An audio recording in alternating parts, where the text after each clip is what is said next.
నేను ఆస్తి కోసమో డబ్బు కోసమో ఈ పోరాటం చేయట్లేదు.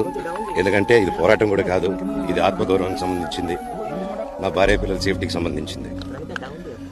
ఇది నాతో ఒక మగాడిగా నాతో డైరెక్ట్గా వచ్చి నాతో ఏం చేసినా పర్వాలేదు.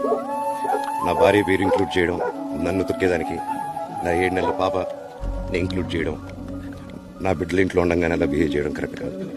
ఈరోజు పోలీస్ దగ్గరికి నేను వెళ్ళి ప్రొటెక్షన్ అడిగాను. నేను మొన్న వచ్చి అడిగినప్పుడు మీకు అన్ని ఎవిడెన్స్లు ఇస్తాను, ఎస్ఐ గారు ఇక్కడి నుంచి వచ్చి నేను ఇస్తాను సార్ ప్రొటెక్షన్ చూపించాను, బౌన్సర్లు అందరూ అక్కడ దాక్కున్నారని చూపించాను.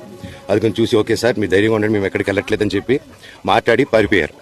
ఇప్పుడు కానిస్టేబుల్స్ వచ్చి అందరూ నా మనుషులందరినీ భయపించి ఇప్పుడు వాళ్ళ పేర్లు తీసుకుని బెదరగొట్టి మా మనుషులు పంపించేసి వేరే బాడీ గార్డ్ లోపల పంపించున్నారు సార్. జరగదు కాదు సార్. ఫస్ట్ డిపార్ట్మెంట్ ఎందుకు వన్ సైడ్ తీసుకుంటున్నారు? కంప్లైంట్ తీసుకున్న తర్వాత వాళ్ళకి ఏ అధికారం ఉంది? నా ప్రొటెక్ట్ చేసే మనుషులు పంపించడానికి అధికారం ఉంది. ప్రపంచంలో అందరినీ కలుస్తాను సార్.